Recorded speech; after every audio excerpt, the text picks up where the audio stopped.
There is a moment when you look at your bank account and feel that emptiness in your stomach, that cold feeling that runs down your spine while the numbers on the screen seem to mock you.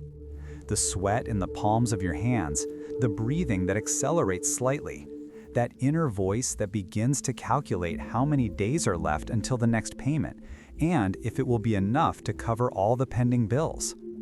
Most go into silent panic.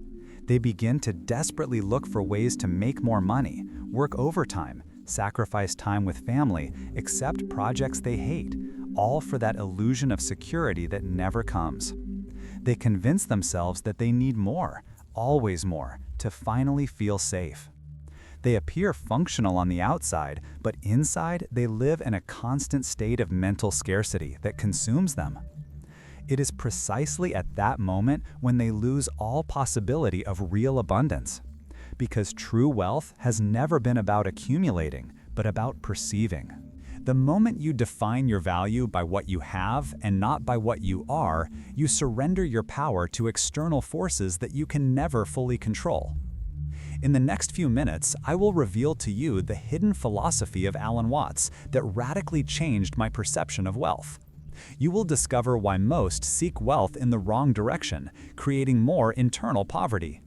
You will understand the fundamental paradox that keeps the truly rich rich beyond their bank account. You will learn the complete system to transform your relationship with abundance, starting from scratch. Because here is the truth that few understand. Whoever pursues never achieves. He who attracts always abounds. If this already resonated somewhere in your being, like it and join me on this journey. Think of wealth as a garden, not a vault. Most see money as something to be accumulated, kept, protected by thick walls, counted obsessively.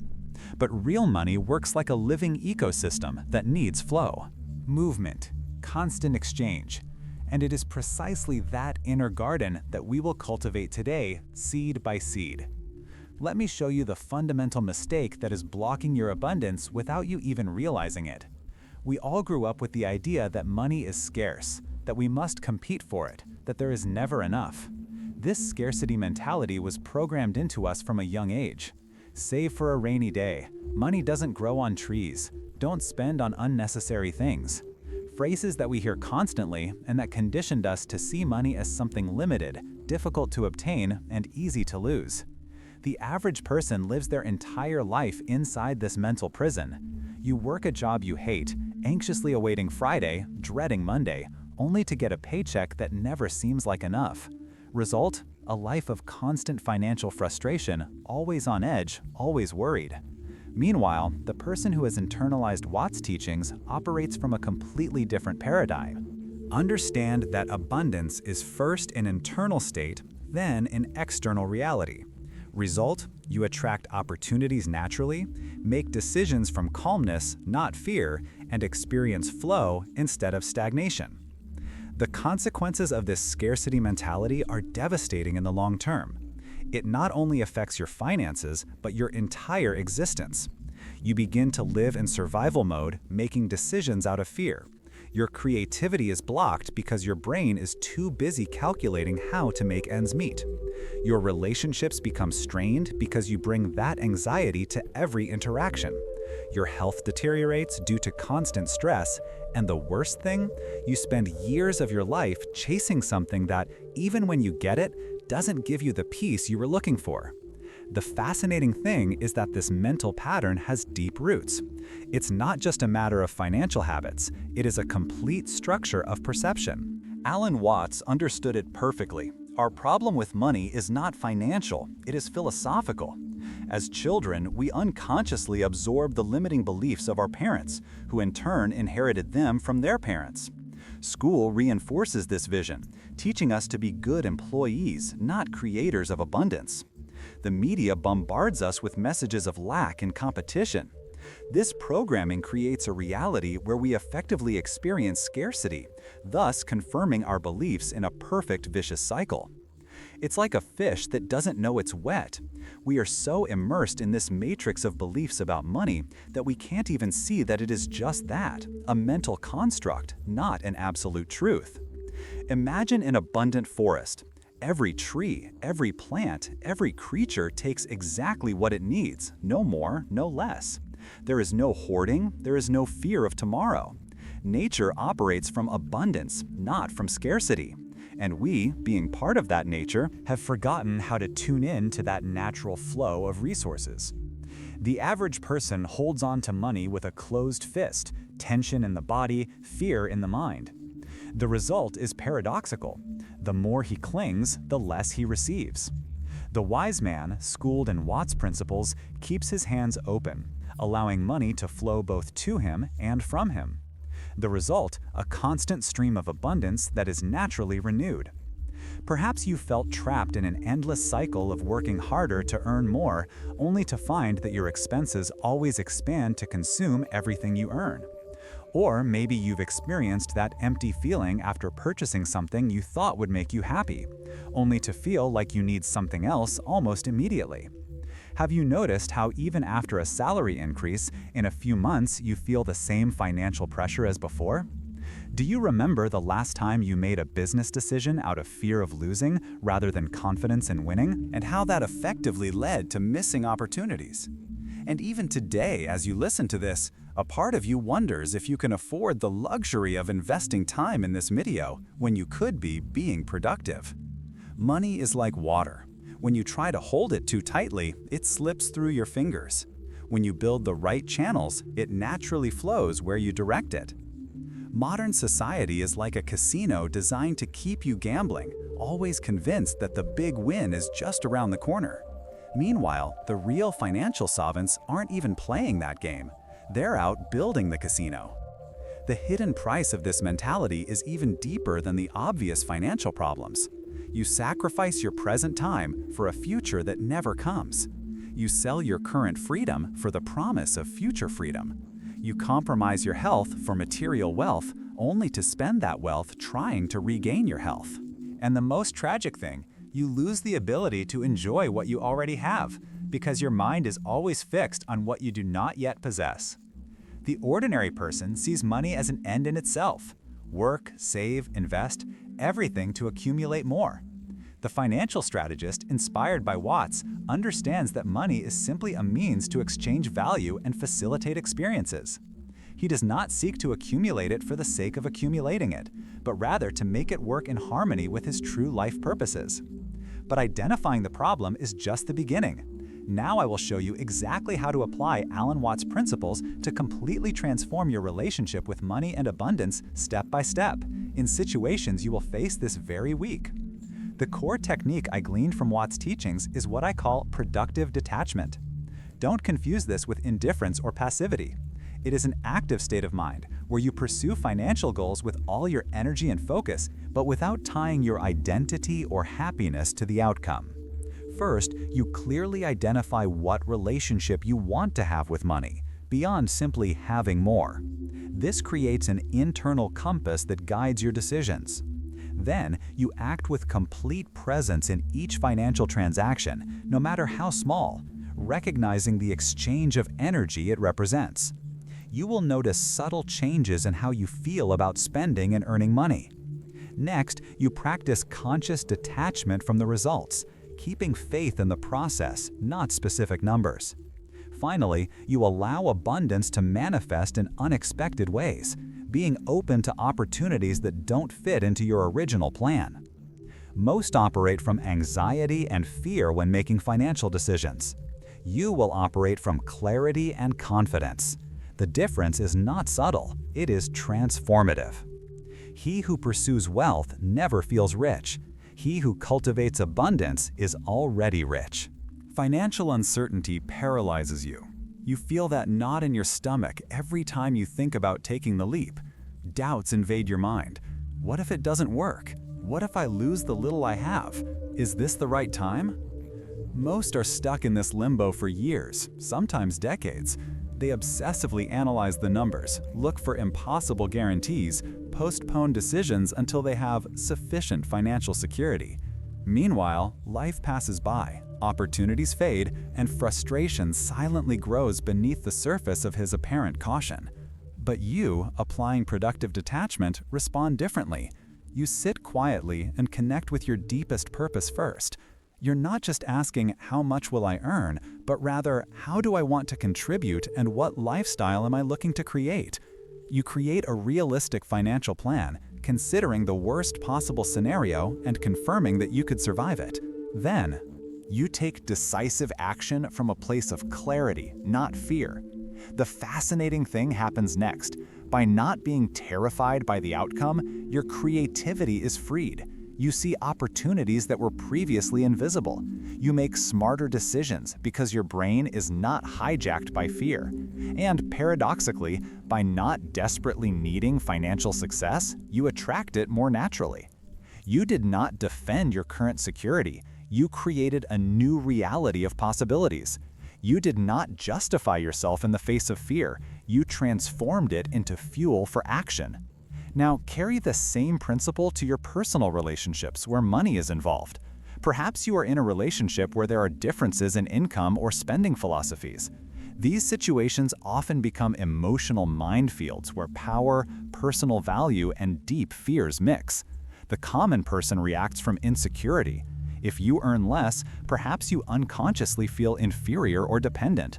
If she earns more, she may feel used or resentful of expectations of generosity.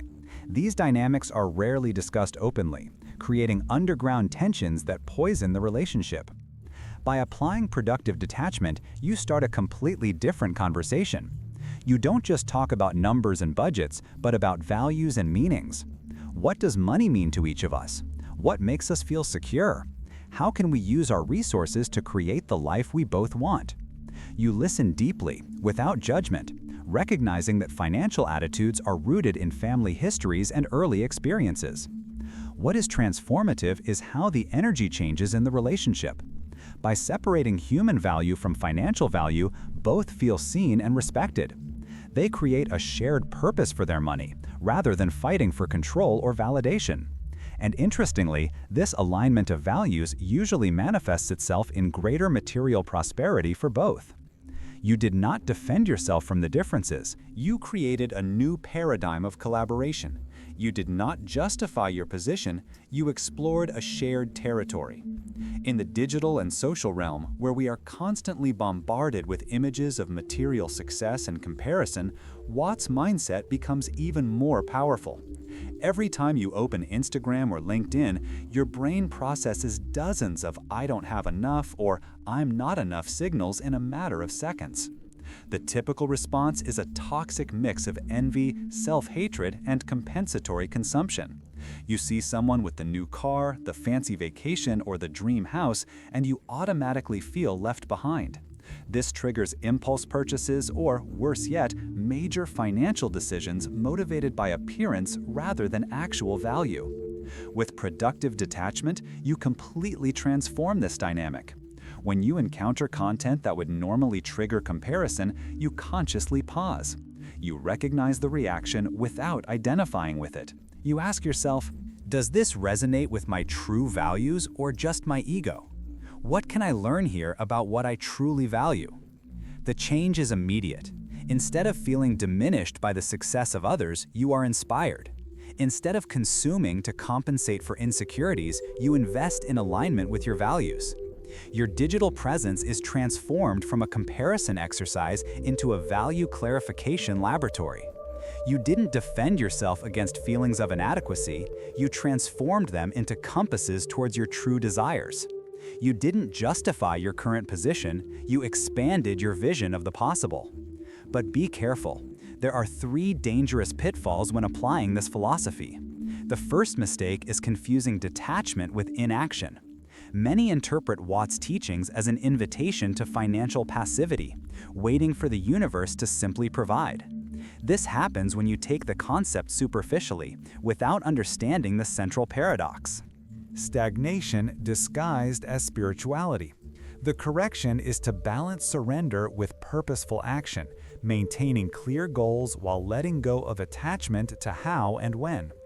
Second mistake, using Watt's philosophy as an escapism from financial responsibility. Some hide behind phrases like "money doesn't matter" to justify irresponsible decisions or lack of planning. This happens because it is more comfortable to idealize poverty than to face financial fears. To avoid this, remember that valuing things beyond money does not mean neglecting your material well-being, but rather putting it at the service of what really matters. Third mistake, the most subtle and dangerous, believing that you can cheat the process by pretending to be detached while internally you remain obsessed with results. This self-deception is treacherous because it initially seems to work. If you notice that you keep constantly checking results while once you claim to be detached, stop immediately and practice radical honesty with yourself about your real motivations. What seems to work on the surface barely scratches the surface of what's possible when you truly internalize Watt's vision of wealth. There is a deeper, almost invisible level that separates those who apply financial techniques from those who have experienced a complete transformation in their relationship with abundance. Alan Watts' most profound revelation about money is paradoxical and counterintuitive.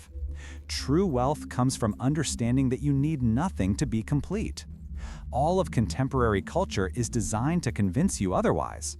From advertising to influencers, from financial gurus to well-intentioned advisors, the message is consistent. You need more to be more. You have been taught that wealth is accumulation, that value is measured in possessions, that security comes from having reserves. But when you look closely, you notice something strange. People who pursue wealth from lack never feel like they have enough, no matter how much they accumulate. Millionaires suffer from the same anxieties as those struggling to make ends meet, just on different scales. And this is where the majority stops questioning, accepting that this is life. The truth is radically opposite. Real abundance begins when you recognize that you are already complete, that nothing external can add or take away from your essential value as a human being. And this changes everything, because your relationship with money transforms from one of desperate need to one of creative exchange. When you no longer need money to complete or validate you, paradoxically, you begin to attract it and use it with extraordinary intelligence and freedom. The mental garden we cultivate is not to produce money, but to fully flourish as human beings. Money simply flows as a natural consequence of that flourishing. To illustrate this, allow me to share a personal story.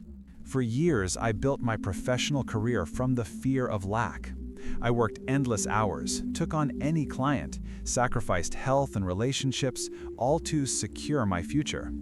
My bank account was growing, but so was my anxiety. Each new financial level brought new concerns. Now I needed to protect what I had earned, multiply it, compare it with other more successful ones. One day, completely exhausted, I stumbled upon Watt's teachings. Its central message hit me like a bolt of lightning. I was putting off living in order to accumulate resources for a life I would never get to enjoy. I began to experiment with the radical idea that I had enough, that I was enough. Not as an empty mantra, but as a daily practice of mindfulness and gratitude. What happened next challenged everything I believed about financial success.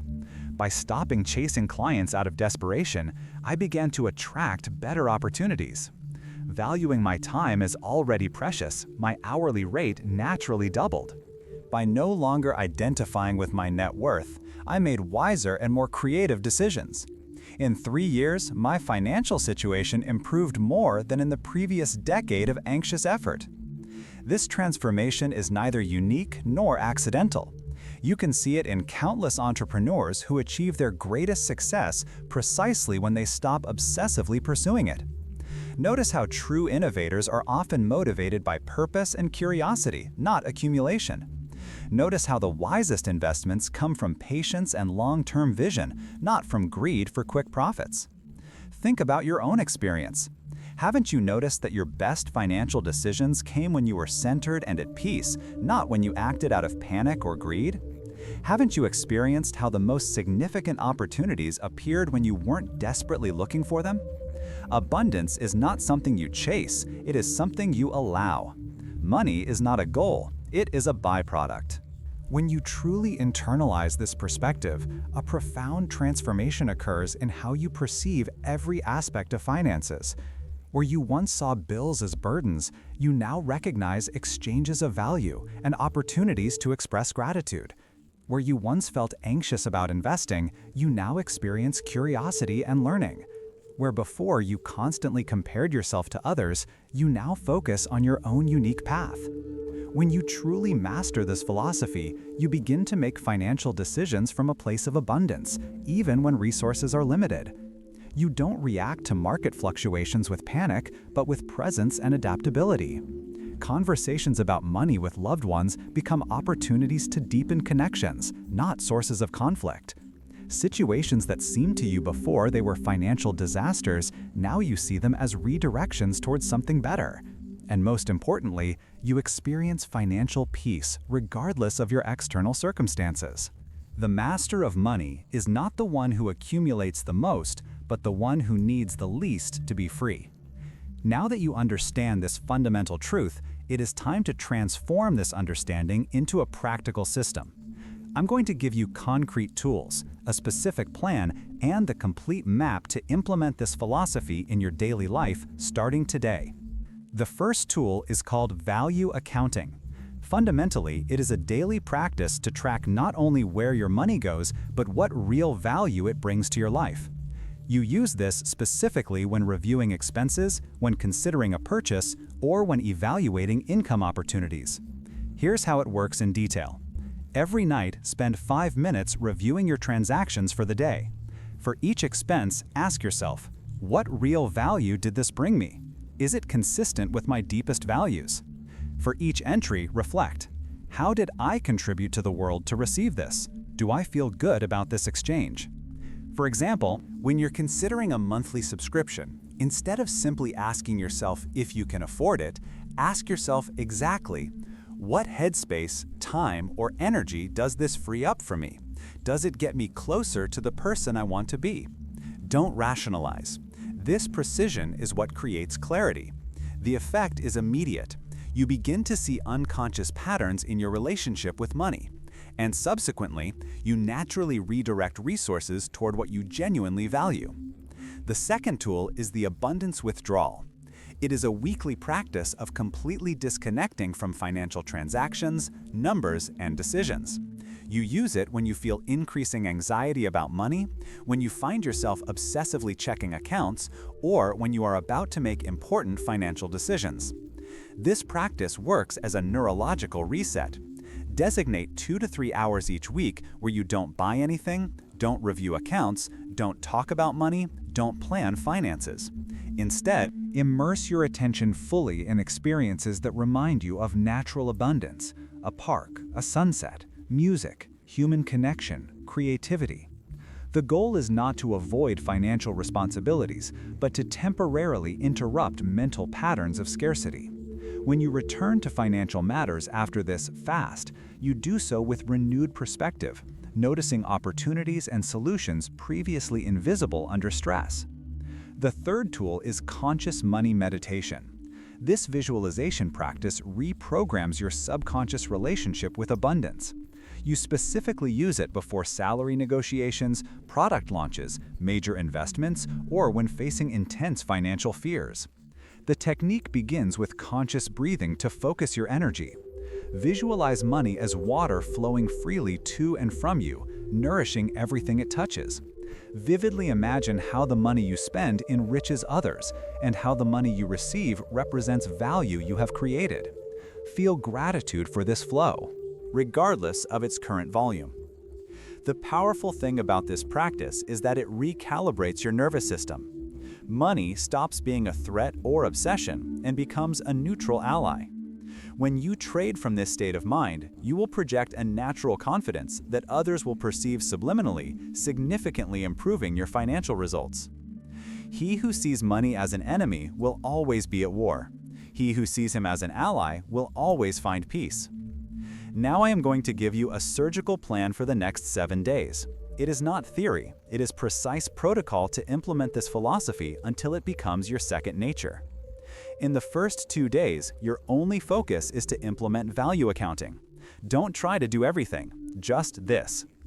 Every time you make or consider a financial transaction, no matter how small, From buying a coffee to paying an important bill, stop for 10 seconds and consciously ask yourself, what real value does this bring me? Is it aligned with my vision for life? What you will notice, initial resistance on the first day because your mind is used to automatic decisions. Greater clarity on the second day about what you really value. You will feel uncomfortable at first, questioning long-held habits, and this is completely normal. But after applying this about 10-15 times, you will experience a feeling of power and freedom. People around you will notice a subtle change in how you talk about spending and decisions. Pay special attention to those small habitual transactions that you never question. That's where your most revealing patterns tend to hide. Days 3 and 4, you add the abundance retreat while maintaining the first practice. Now there are 2 active tools ACE. When you feel financial anxiety arise, not only examine the true value of your decisions, but also deliberately schedule a financial fast of at least an hour where you completely disconnect from numbers, accounts, and monetary decisions. Instead, you immerse yourself in an activity that reminds you of the natural abundance that always surrounds you. Here, the game visibly changes because you are disrupting deeply ingrained neurological patterns.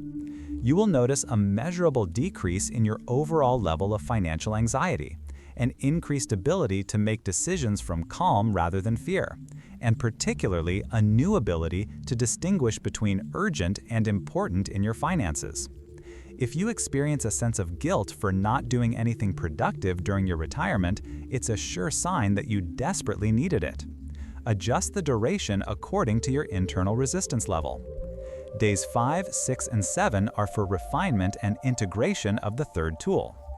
Now you operate with the complete system: financial anxiety, withdrawal of abundance; purchase decision, value accounting; important opportunity or intense fear, conscious money meditation.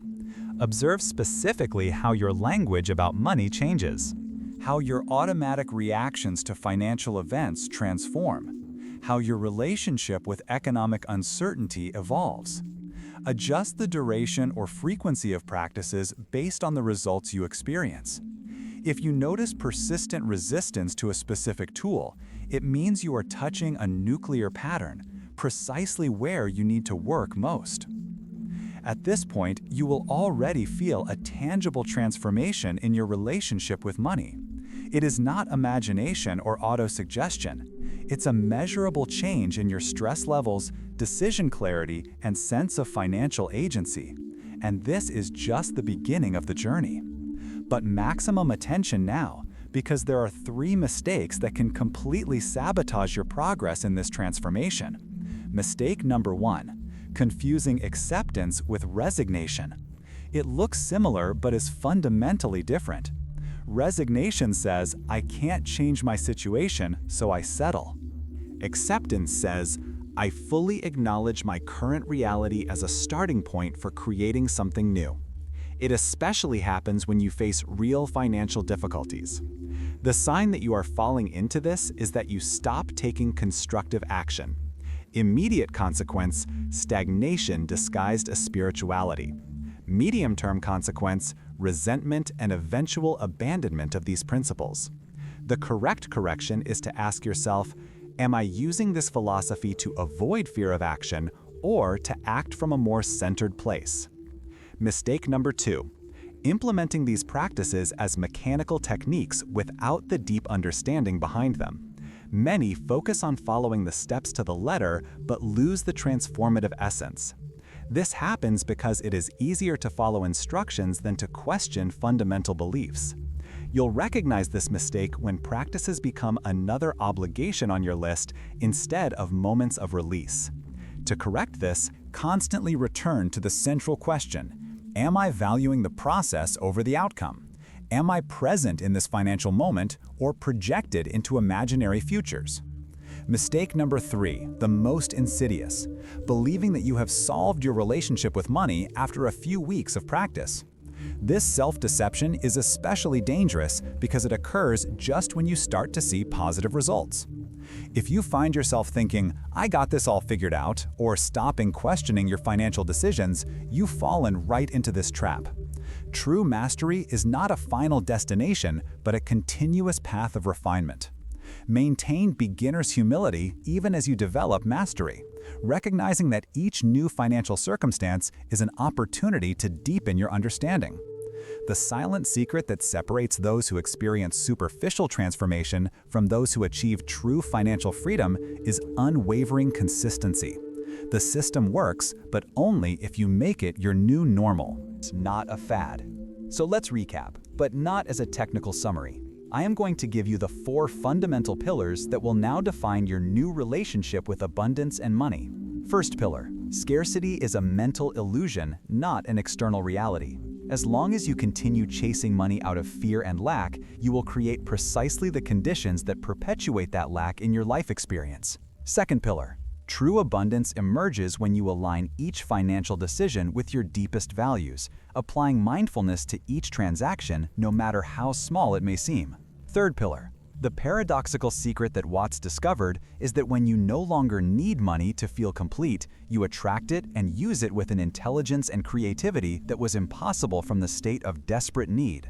Fourth pillar: your real financial freedom does not depend on how much you have, but on how much you need to feel complete, thus transforming the fundamental equation of wealth. These 4 pillars are not abstract philosophical theory. They are practical architecture of interior and exterior freedom.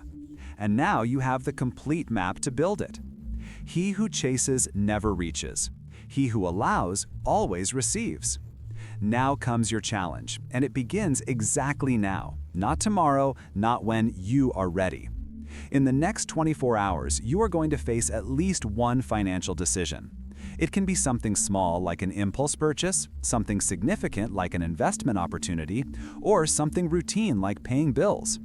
When that moment comes, and you'll recognize it instantly because you'll feel that familiar tug of anxiety or urgency in your body, I want you to consciously apply value accounting. Not a watered down or theoretical version, the full version I showed you.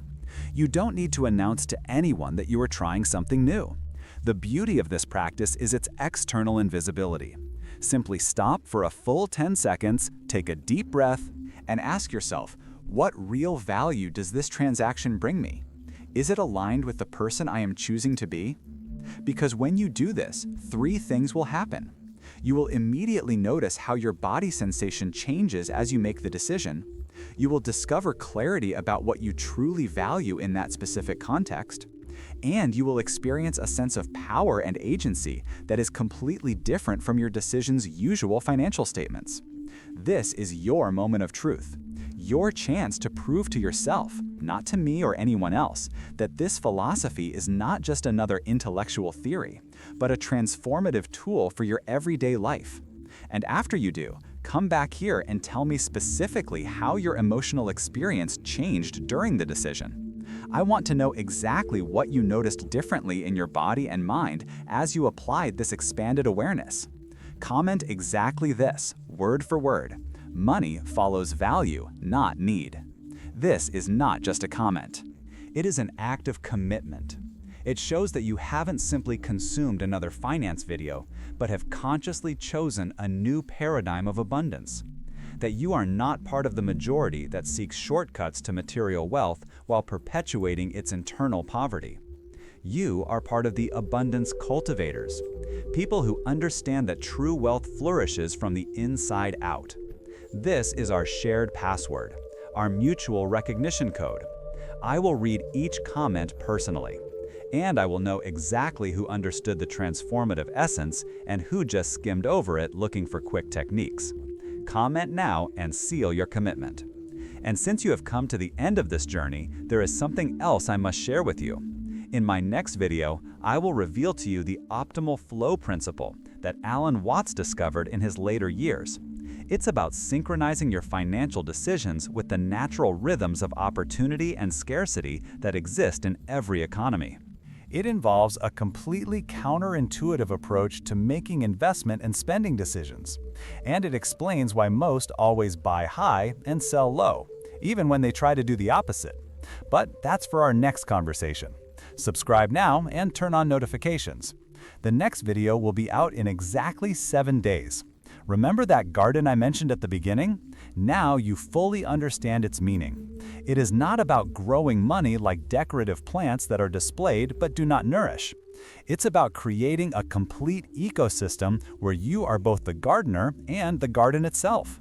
And when you cultivate this inner garden with the seeds of abundance, clarity, and value that Watts bequeathed to us, the outside world can't help but reflect that same abundance back to you.